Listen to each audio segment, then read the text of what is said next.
Hello everyone, my name is Jim Garrity. This week Anna and myself are celebrating our 27th wedding anniversary. Yes, I know, she deserves a medal. Well, I've been wondering what to buy or make her for our anniversary, and what I decided to do is make a copper rose. Now, just to show her how much I love her, I'm going to make it out of scrap. Scrap water pipe, to be exact.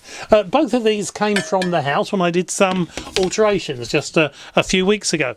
Anyway, let me bring you down here and I can show you what I'm going to do with this pipe. That was weird. Well, I'm sorry about that ungainly entrance. Look, I've just popped back from the future where I'm working on the video editing of this video. Now, there's so much information to get across to you, I found that the video is getting too long. So what I decided to do is cut it into two pieces. So I'm going to have two videos showing this copper rose. But while I'm here, let me just show you one thing I've brought with me. Where I've just come from, spoiler alert here, Anne and myself have had our anniversary. And the rose is finished. Now, did I finish the rose in time? To find that out, you're going to have to watch the videos. I don't want to mess up the timeline, Prime Directive and all that. However, I can show you this. Yes, it's a finished rose, and it looks like I'm about to make a half-good job of it as well. In this first video, that I've creatively called Part 1, I'll show you how to cut, anneal, shape and texture the reclaimed copper for the rose. In Part 2, I'll show you how I made the leaves, how the rose is assembled, how to bend and shape the petals and then fit the leaves. There's so much to cover, you can see why there's two videos. I've got to be going now. The videos won't edit themselves. I must get back to the future. I've always wanted to say that. Now, as I fade away, I'll let you get back to where I left off. I'm about to show you some water pipe. Now, here we are down on the bench. I have two diameters of pipe. This is 22mm and that's 15. Now I'd like to end up with squares of copper. So what would be handy if I knew the circumference of this piece of pipe. So what I'm going to do is wrap a piece of masking tape around the pipe, but I'm going to do it at a slight angle, but very slight, just so we get an overlap here. Now I will put a mark on both pieces of the tape, so I've got both ends of the tape there. And now when I peel it off like this, I end up with a piece of sticky tape and two marks. I now put a rule across the marks and find out that it's 70mm. So the circumference of this pipe is 70mm. So if I cut it off 70mm, then cut along the length, open it up, I should end up with a square 70mm. Now, I could cut this with an axe-saw, but I think what I'm actually going to do is use this pipe wrench. This pipe cutter. This pipe cutter was actually my dad's. He had it for God knows how many years. But it's really easy to use. Now, it's a type of cutter where there's a hardened steel roller in here. It's a knife blade, it's very sharp, and there are two rollers on this side. And what you do is you undo the clamp at the bottom, screw it up. Now I want to get as much pipe in as possible, so I'm going to bring this right up to the end, so this is hitting that screw connection. Now I've just clamped this on so that ring is touching the pipe. Now as I rotate the cutter around, the wheel starts digging into the surface of the copper pipe, and then it'll go loose because it's now pushed the copper out of the way. So I'll screw it up a little bit tighter and I'll go round, screw it up a little tighter and go round, and a little tighter and go round, and then eventually that hardened steel roller blade will cut all the way through the pipe and it falls in half, he says. Honestly, it does. Just like that. So I've now cut the end off this piece of pipe and I'm going to mark a couple of lines on here, 70mm apart. So we go 50, 60, there's 70mm just there. I'll do that again, 70mm is just there, and Oh, I could almost get to 3. So we just cut 2 off at the moment, there and there. Now, the first cut I did with my dad's old cutter. You can still buy these, and these are really good instruments. In fact, I bought a new blade for it some months ago to put in there. But this was the one that I've been using up until then. It works on the same principle. There are 2 rollers in here and also a knife blade. But with this one, there's no screw. It actually forces on. There's a spring inside. So the cutting edge, which is on that blade, you put in line with your line that you put on here, and you push it in. And that pushes a spring. That pushes against the spring, so now it's sitting there, and that roller is spring loaded, so the force is on the roller and it's trying to push the roller into the surface of the copper. So now you've got to turn around in the correct direction, and there's an arrow on the side here, and that's saying it's got to go anti-clockwise from this end. So you turn it, and then as you turn, the spring pressure on that cutter keeps pushing it in, and as you turn it, it displaces the copper, and then eventually the copper will fall off. And this is a really easy way of cutting through pipes. Look at that, isn't that amazing? Let's do another one. So I'll push it on, make sure it's in the right position, which it is, just there, and I will turn it around.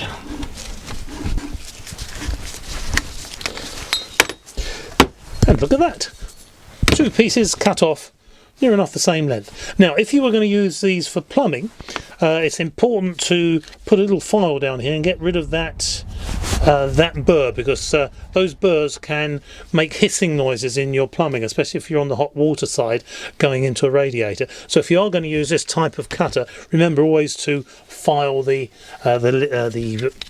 burr off. Right, that's got those 2 cut. I'm going to do the same thing now with the 15mm. Put this sticky tape over the pipe.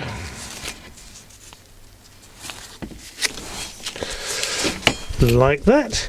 Do the same trick with the line. And now take this off. And the circumference of 15mm pipe is 50mm. So it's actually not half of 70, is it? So it's 50mm. So what I need to do on this copper pipe, this 15mm pipe, is cut it 50mm between the marks. So I'm going to use this cutter now. Screw it up so the blade is just touching the copper, which it is doing there, and turn it around. Now we need to mark 50mm. 1, 2. So that's giving us some pieces of copper pipe. I'm going to cut a few more, and then I'll get on to the next part of the process. I've just been to my cupboard, and there's the cutter for the 15mm pipe. You see, it's very similar to the 22. One of the good things about this is if you've got a pipe coming down a wall, you can clip this onto the pipe and cut the pipe whilst it's close to the wall, which is a boon. Now, I said that it can cause hissing noises in the heating, and the way it does that is this barb, which is on the inside, will cause eddies in the water as water goes past it, and those eddies is the thing that makes the noise. Now, you can either use a file to file it out, say a half round file fits in there quite nicely, or you can get one of these, and this is a deburring tool for pipes. You see here there is 3 blades coming together at a point, and on the other side there's 3 blades that come together at a point, but it's the female end. So that end does the outside, or deburrs the outside of the pipe, you see here. The other end, the male end, will go into the inside of the pipe, and I can turn that around like that, and that gets rid of the burrs on the inside. Now, we don't have to deburr these because we're making little plates out of them, but if I was doing some plumbing, that's what I'd be using, and get rid of all the burrs before I did any soldering. Right, let's get on to cutting these pipes. Now, the next thing we need to do is split these pipes longitudinally so we can then flatten them out into our squares of copper. copper and then start to use them. So first thing we want to do is put a line along their length. So if I put that on top of the vise, I can then run the pen along there and give us a line. That gives us our cut line. 2, 3, 4. Now there's a couple of ways that we can cut these. The 22mm lines, we can actually use a pair of tin snips if we wanted to. And oh, actually one thing I remembered is some of the modern day pipes, they have details of the pipe actually printed into the or embossed into the surface of the metal. So when you're going to cut it, you want to cut along those lines where you've got these characters actually punched into the surface. That's a good time to get rid of it, because what you don't want is have a nice square of copper to use and then find that you got the names or it's spec running through the middle of it. So if you see numbers on the outside, that's where you want to cut it. So if you've got a 22mm pipe, you can get these tin snips and cut into it. You get about halfway through, and we do the same here. Now it doesn't matter about it being that neat, because most of this, well, some of this is going to be cut away.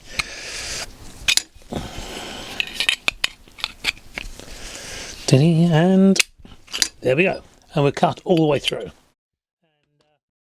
Now then, with the smaller pipe, the 15mm pipe, you can use these small tin snips, and you follow the line, and these small tin snips fit quite nicely up the centre of the smaller one. I've cut just over halfway, and I'll now come and join the cut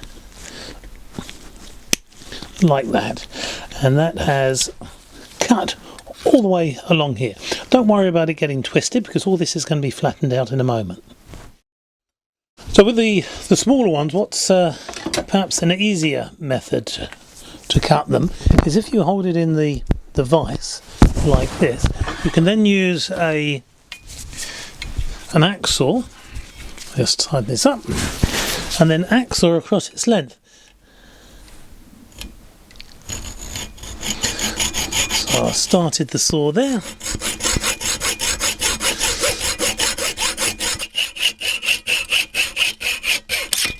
And there we go.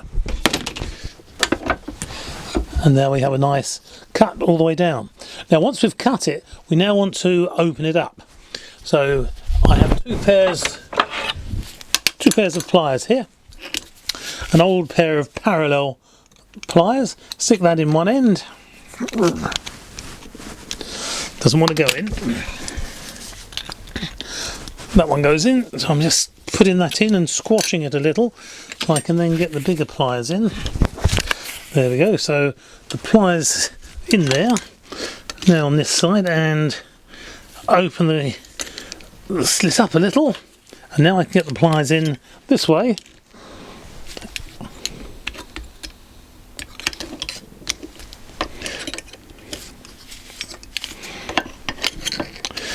And flatten it out.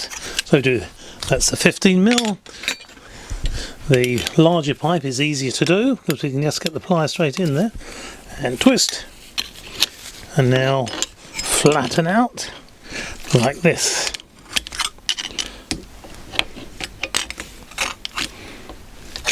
Like that. And then I'll do the rest, and then I will come back. Right, we're going to flatten out the pieces of copper. Now I have a piece of steel in the vise here, and all you do, easy enough, is bang the copper with a hammer until it goes nice and flat. Just like that, number one. And this is a piece of the 22mm.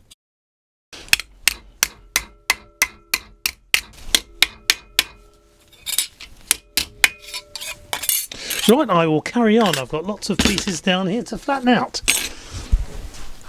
So the pieces of copper are now nice and flat, or as flat as we need them to be. Now, one of the properties of copper is when you work it, when you hammer it and bend it, it becomes harder than it was. Now, that gives you a problem, is in so much as it's now more difficult to shape to get to the shape that you want it to, but also the metal itself becomes brittle and it can actually start to crack when you bend it. So the way around that is by annealing the metal. Now the way that you anneal copper is by heating it up until it's red hot and then letting it cool. And you can either let it cool, say on the back of the vise here, or you can drop it into water and quench it. And now either way works. Personally, I think dropping it into water makes it a bit softer. Seems to be that way, but you can put it on the back of the vise. I do that if I haven't got any water in the workshop, but both methods work. So let me just get my blow lamp ready and we will start to anneal these pieces of copper. Now we need to heat this copper up until it's glowing red, so you don't want to hold that with your fingers, so you need a pair of pliers to do that. Now I have a special pair of pliers.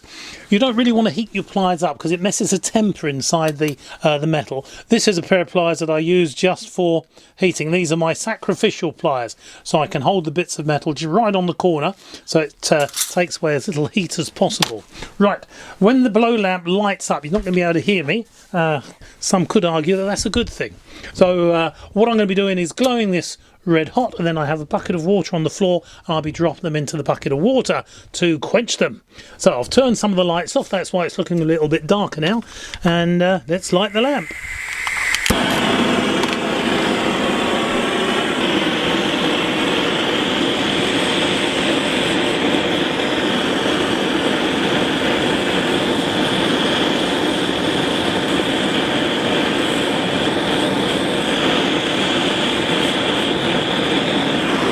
Nice and red. And to the quenched. Just like that.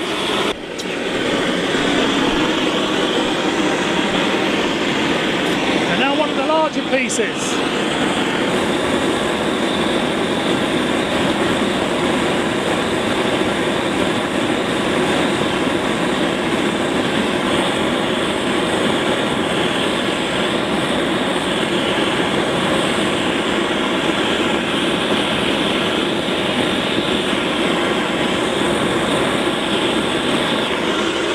And into the water.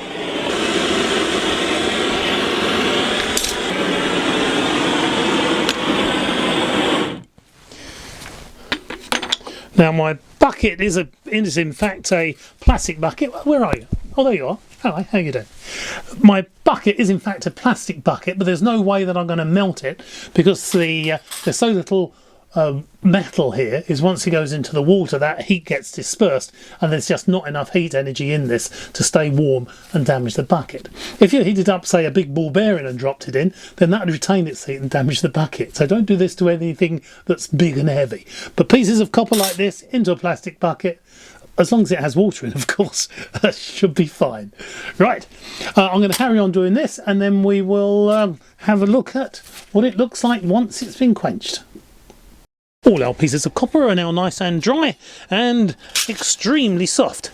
So much so I can bend them quite easily just between my fingers. Anyway, I don't want to do that because as soon as you start bending them, they start hardening again. And I want these to be soft because I'm going to start, once we cut out the shape of our petals, we then have to hammer them to shape and texture them. So the softer they are, the better. But that gives us our squares made from the 22mm copper and squares made from the 15mm copper. Right, let's get on to patterns. These are the pieces of copper we're going to make the petals from for our rose.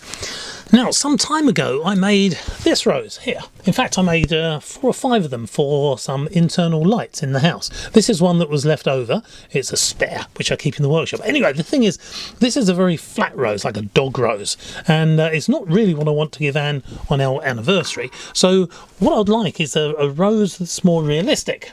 So I did like anyone does nowadays. I looked on YouTube and what do you know, I found, well, in fact I found loads of different roses, but there's one I quite liked and it came from a channel called Farmcraft 101.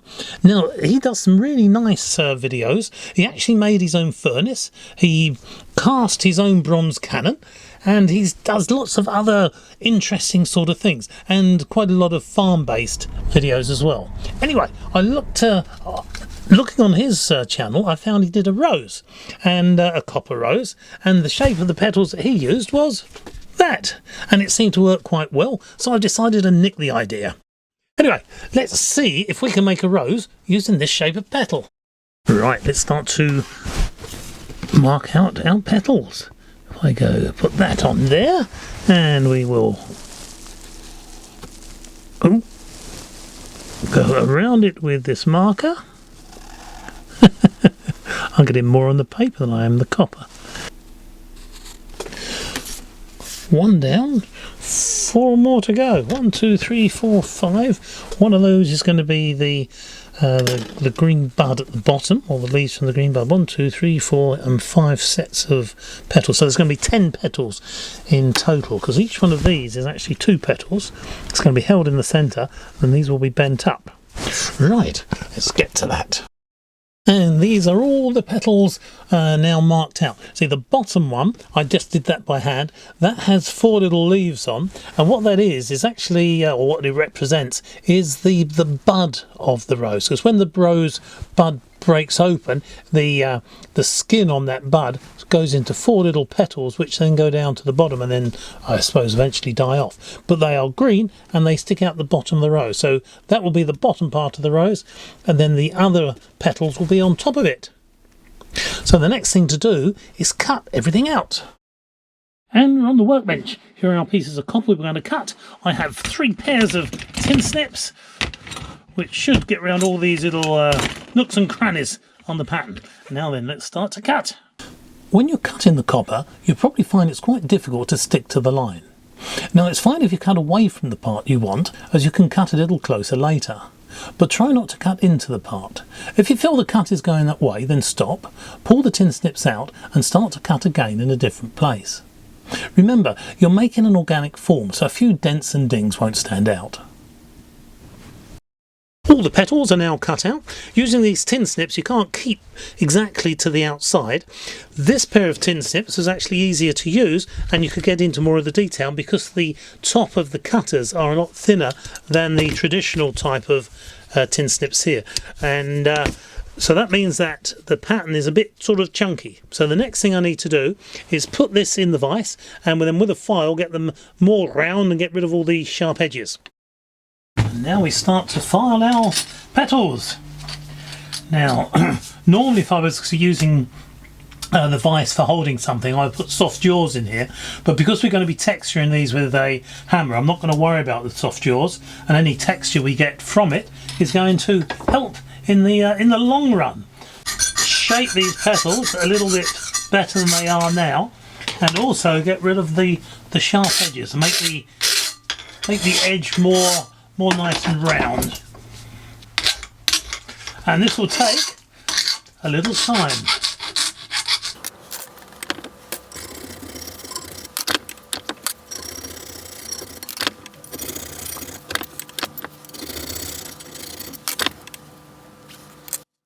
I'm now holding this lump of steel in the vise. The vise is done up quite tight, and this lump of steel is actually on a piece of wood as well underneath, because it doesn't matter how hard you tighten the vise, it still starts to slip, and that piece of wood underneath tends to stop that.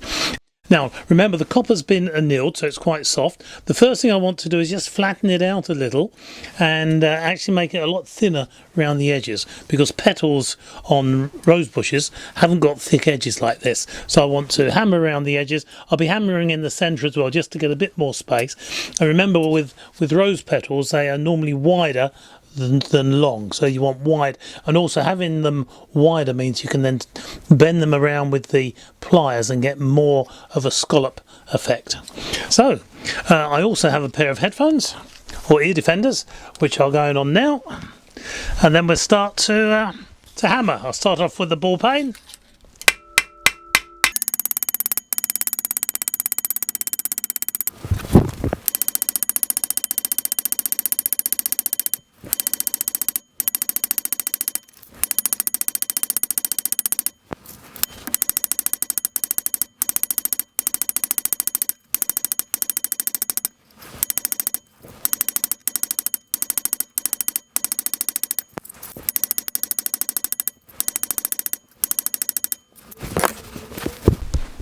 The next thing I'm going to do is just give the surface some texture, and this is with the the old welding hammer that I have.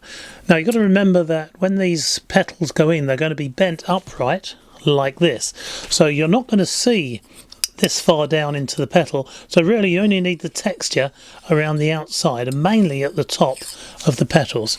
So that's what I'm going to do now, just a little bit of texturing.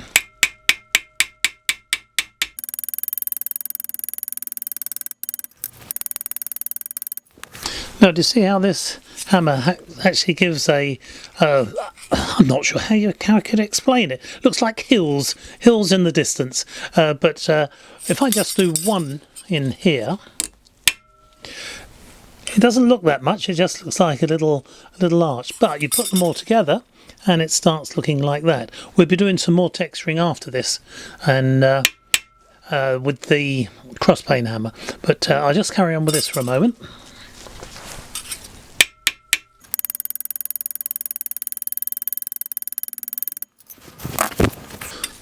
Once we've got the bit of texturing on, I'm now coming in with the cross pane hammer, which is this, and I'll be taking this in that direction, so keeping the sharp edge out towards the side of the petal.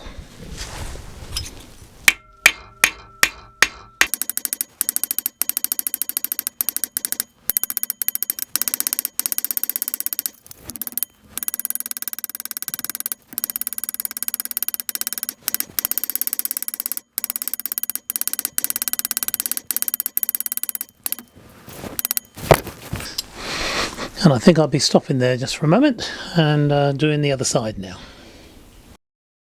You can see I've placed a piece of annealed copper between the petal and the steel block.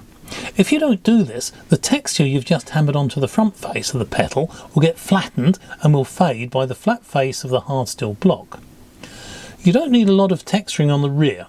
The less you do, the better for the front face. Look at the front face after you've textured the rear. If it does look faded, then hammer again on that surface, leaving the copper sheet between the petal and the steel block.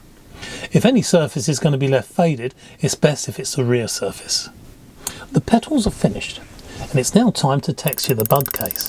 That bud case will sit under the flower, its 4 petals arching down. You'll be able to see all of its outer surface, so it's that surface that needs to be textured, and it needs to be textured all over. All the parts for the rose are now made. We have all the petals plus the bud leaves at the bottom. I even made an extra pair of petals just in case I can squeeze them in and make the flower look a little bit more petally. Right, the next thing we want to make are the leaves. I'd like 2 leaves to come off of the stem, and you remember that we made some 50mm squares from the 15mm pipe, and that's what I'll be making the leaves from. That's round about the same size as the petal. So the next thing to do is mark this out like this and then cut them to shape the old tin snips. As we're cutting around the outside of the leaf, it's easier than cutting out the petals. And here they are, all done. Next, you've guessed it, we need to thin out the sides of the leaves by pounding them with a hammer on the block. And now onto the texturing of the outside surface. I use my old welding hammer again. This is a good job for an old hammer, especially one that's got a broken or marked face. It'll transfer the marks onto the surface you're hammering and give it a good texture. Oh, well, look at that. While I've been chatting, these 2 leaves have been thinned and textured. Other than the stems for the flower and the leaves, we've got a full kit of parts for 1 copper rose. In part 2, we're going to add the veins to the leaves, we're going to cut the stems and then do the final assembly and shaping of the petals of the rose, and then we're going to add the leaves. Well, I don't know about you, but I can hardly wait. And with that, this video is at an end. Take care, everyone. I'll see you next time.